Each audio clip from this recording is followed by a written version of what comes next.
So Scott, when I think about you and Trove, I think about the first time you and I met, which is about 4 years ago. And I think about how you spoke about Trove and what your vision was at the time. And then I think about what you are today. You're way different. Yeah, I think the expression is way different. People have said that to me and they talk about a pivot. Pivot usually is a pretty significant change in direction. Right. And actually it turns out for us, it's more a change in execution plan. So here's what I mean. From the beginning, we have said something like this, and it's always nonlinear, so everything I tell you now is a bit cleaned up over a number of years, but it really was about if we could help people capture the information about the things that they own in real time, keep that information fresh for them, and then give them agency over that information, then we were convinced carrying around your own digital inventory, the information about everything you own, that we could curate ways for them to take advantage of that information in really unique ways. So, believing that there's great value in the information about the things that people owned, initially we went after the high net worth space. And that was what you're referring to. We went after high net worth, we were saying, well, they're the folks that have the most to lose or most to gain because they possess the most things. Right. And if we're all about helping people capture the information about their things, then we would go after the high net worth. The big aha was that these people have essentially acquired all their, we call tangible wealth in an analog world. And moving into a digital world turned out to be completely non-scalable and completely intermediated. And for us, whose DNA is all about scalability and consumer software, we said, let's go after the emerging generations who are yet to acquire their stuff, but who are buying everything in an entirely digital world where everything they acquire, everything they use, gives off a digital exhaust that we could then insert ourselves into, insinuate ourselves into, and then we could meet that goal of helping people capture that information. Once we were able then to sort of reduce the friction around capturing the information about the things that people own, putting it into their own personal trove, right? Treasure trove. We were attaching ourselves to big databases, and we had some really cool technologies that kept that data fresh. And we said we've atomized ownership. So think then, what iTunes did for the music album, right? It atomized a conglomerate of things into individual songs. Same thing we did, we're now getting, if you would, the contents policy into individual items. Then we said, what sort of new behaviors could that encourage? Well, the most important behavior was, why don't we allow people to choose just what they want to insure, particularly this generation that wants ultimate control, give them just the ability to choose just what they want to insure. And then we said, the other thing that we had to do is their demand for ultimate control was choose just what they want for whatever duration they need and pay for just what they use. I think one of the things I want our conversation today to do is just to reveal a little bit of the inner workings of the mind of an entrepreneur. Yeah. A successful one, right? Yeah. So you guys had this notion of a hypothesis. You proved it out over some time. But proving it out. Or proving it out. Yeah, I guess. Proven yet. Yeah, close. Yeah. But in order to actually implement that in the marketplace requires a couple of important pieces. Yeah. So you had to communicate your story and get, part of the traditional insurance market to buy into that. Yeah. So tell us about that. What does that look like? How do you? This is fairly Question. revolutionary. Yeah. So there's probably like three things. One is we have to convince a very staid and embedded market or entrenched marketplace that atomizing ownership and then giving them ultimate control, what we call on-demand micro-duration single item cover, was in fact interesting to them. And so if we go way to the very beginning, I actually wrote letters to some of the CEOs of the largest insurers in the world, actually in the United States. And this was before we actually had started Trove. This was in 2011. And I said something like, hey, because I have a decent tech background with enough interest that people go, yeah, I might go meet with them. I said, I need a half hour of your time. Didn't tell them really why, but I'm going to be in New York, let me meet.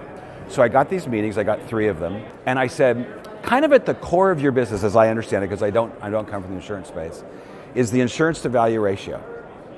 So if you're managing your insurance to value ratio in a kind of a global, broad sense, your balance sheet's going to be happy, your investors are going to be happy, and your customers will be happy. And they would basically assent, like that's a simplification, but yes. I said, but for the last 300 years, hasn't value been a guess? Like, you really don't know what people own and what it's worth right now, do you? And that piqued their interest. And I said, what would happen if I could then, I did start to talk about those things. So that began the process. Then, as we actually began to build out the product, find delighted customers who were actually starting to use the product to actually collect inventory, with the idea that we could then atomize, introduce on-demand microdation, we went to a couple of underwriters that we just didn't know. We went to first for Suncorp, and we met with their head of strategic innovation, Kirsten Dunlop, and she immediately understood not just the prospect of Trove as a platform for insurance, but for many other markets that could be disrupted or transformed when you give people agency over the information about their things. When we went to them and said, this is where we're going, they helped us understand what that would take from an underwriter perspective, from a regulatory perspective.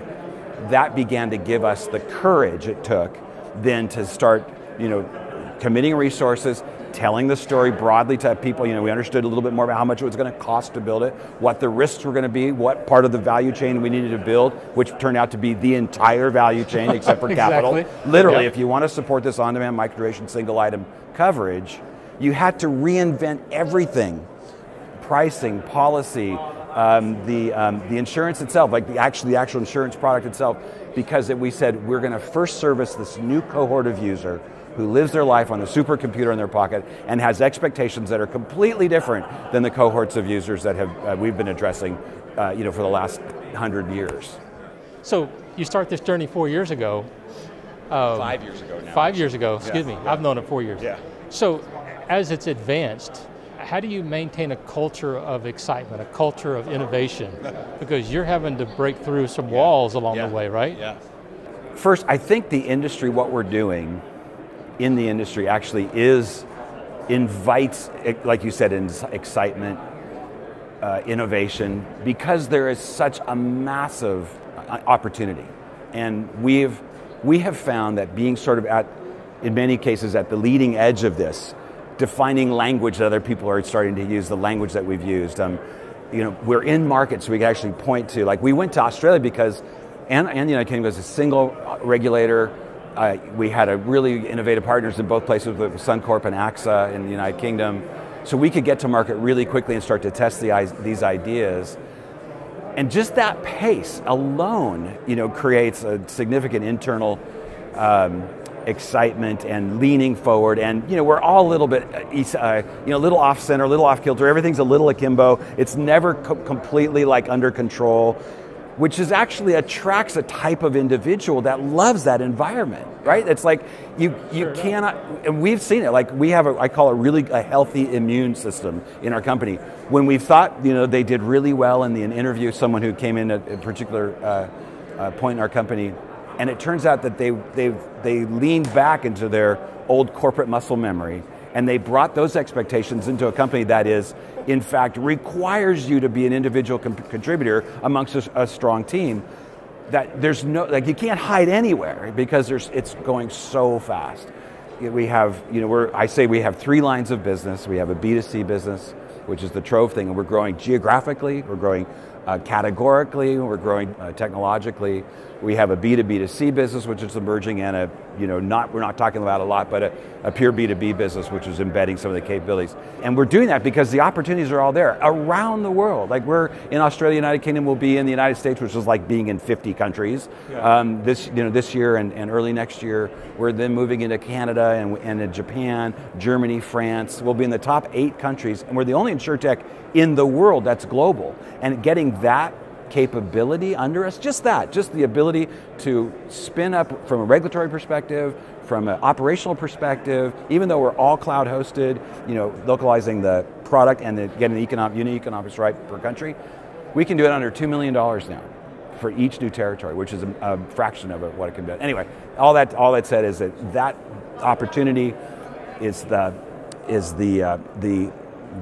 elixir, if you would, of creativity. And so Scott, whether you realize it or not or acknowledge it or not, you're kind of the poster child for all these insurtechs that are in this room behind me, that they aspire to be to grow a company into what Trove is, or what neat. Trove can be. What an honor.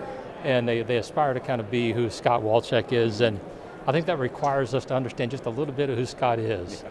But my bet is that you and who you are fundamentally drives a lot of that culture. That I've always believed that, you know, respect runs downhill in an organization before trust runs uphill. That's well said. And so talk to us about how you personally bring Scott into the enterprise and Trove as a result of that. Yeah. Well, thanks. I actually completely concur. Whether leaders like it or not, culture is driven from the top down. It just, like, whether they want to say, no, it's completely dispersed, whatever they bring to the company is going to reflect. And I've been in numerous companies that I didn't run, or I've been in one or two actually that I didn't run, that in fact that culture permeates from the top down. And so there has to be intentionality, understanding around that. I say there's two qualities of an entrepreneur that are critical. One is you have to be optimistic. Optimism is what drives you every day to keep telling your story. And when the eyebrows are raised and when the rejections come, and like, you just got to keep being optimistic, treating those opportunities as learning experiences. Painful, but by the way, they're not just like, oh yeah, I love that being rejected. I love, being my ideas knocked down. Yeah. That's not true. And so I think, but optimism is truly important, and that is part of my own character. I have a foundation in life that gives me an outlook that is full of hope. And hope is the cornerstone of optimism. And I believe in a future that is brighter than today. I believe, that my life will move from one position of grace to another position of grace. And that gives me a great deal of hope. And by the way, that's contagious. Surely. Don't you love being around hopeful people? Like people you love being around. And so it attracts a type of person. The second characteristic is resilience, because at some point that optimism gives up, because it will be. We've run out of capital 2 times in Trove's world. Right. We've had personal challenges where we've had to press through at times. Without that resilience, without a way of navigating the world that believes that you shouldn't give up and that you are going to conquer as you pay attention to what's the people around you, the circumstances of what they're saying. Now we have three values in our company, okay. And everyone in the company at some time during their onboarding process, and clearly in their organization or in their interview process, learns what these 3 values are, because they're espoused by everyone in the company. And they go in this order: humility, wisdom, and courage. And we start off at the cornerstone of humility because it's the most inviting of all virtues. Sure, absolutely. Humility is that if we begin with a place that we don't know everything, that we individually don't know everything, you are curious, you're inviting, you're leaning into the question, you're falling in love with the question more you are with the answer. You're actually listening because you realize you don't know everything. And in fact, most of what you know is probably tainted, if not completely wrong. You bring that into a company, right? And so then lastly is how do we encourage that culture? One of the things I was just telling you about just before we started was we're very transparent. Like, we hire adults, and we believe that adults can manage information and manage culture well. And so we spend a lot of time around communications. And how do we do that? I was telling you, all my execs have a selfie stick, and at the end of every week, we create a video. They unscripted have to talk about what they did that week, warts and all, what they're excited about for the next week. They invite other people in their particular organizations to talk about the same thing. And then we stitch it together into something we call Trove TV, and every week it goes out through the Slack channel. And on Monday mornings, we have 80% of our company watches that thing. And it's not required. Right. It's just a great way to communicate. Part of the culture. Yeah, part of the culture. As we close up here, Scott, tell us a little bit about what Trove is up to. What does the Trove look like a year from now, or 2 years from now? Yeah. So, like I said, there's 3 things we're doing. There'll be a geographic expansion. In the United States, we're super excited because we have a really neat insurance product that I'll just give you a hint on 2 really cool things. It's loss, damage, theft, and warranty, and mechanical defect, and it's price adjusting, which means that if the value of the items that are in your Trove go down, your premium will go down that month. We'll start showing you. That's super, super cool. Super amazing. Yeah, super fun. Now, where that also should lead to is where will you find Trove? Well, you're going to be able to download it, you're going to use it on the web, what have you, but it's also going to be built into point of sale. So you can imagine, so I won't talk more about that, but the largest online retailers in the world today are talking to Trove about offering Trove either private labeled or co-labeled at point of sale. And that's one end of the spectrum that is just really exciting for us, and I think in 2 years from now you're going to see that everywhere. Trove will be everywhere. And the other side of it will be, Trove will be embedded. Like the capabilities in Trove, we're opening up and exposing to operating system developers and app developers that want to use Trove as a service or insurance as a service to offer to their customers.